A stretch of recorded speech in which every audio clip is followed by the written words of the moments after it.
par tūjām. Visa dzīve par tūjām. Ar kaimiņiem daudz dažādu diskusiju, kā pareizi ir tūju skopt. Ne tik daudz par sāniem, bet par augšām. Kad viņas ir jāpiegriež, cik daudz jāpiegriež, tās galotnes ir vienkārši jānogriež, izlases formā jāpiegriež. Šobrīd mēs viņus vienkārši ar dzīvžogu šķēri nogriežam, jā. Bet ir kaut kādas, ka mums bijuši tāda diskusija, kā pareizi. Tur droši vien ir konflikts vai Nav konflikts, nē. Tur ir diskusija, vēl diskusija. Okay. Mums laikam ir divi veidi. Viens ir, tās vienas tūjas ir sasniegušas to izmēru, bet tām otrām vēl tā kā ir jāaug. Jā.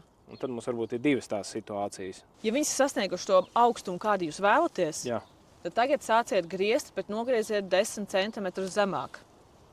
No vēlamā augstuma, jā? Jā, no vēlamā augstuma 10 centimetrus zemāk. Piemēram, šis būtu vēlamais augstums, un mēs viņus nogriežam šeit, lai viņas sāk cerot un blīvas paliek. Labi. Lai nav tā, ka ir viena maza pīckas galotnīte, un tad no viņas nāk kaut kādi pāris reti šķidri sāndzeriņi. Jā.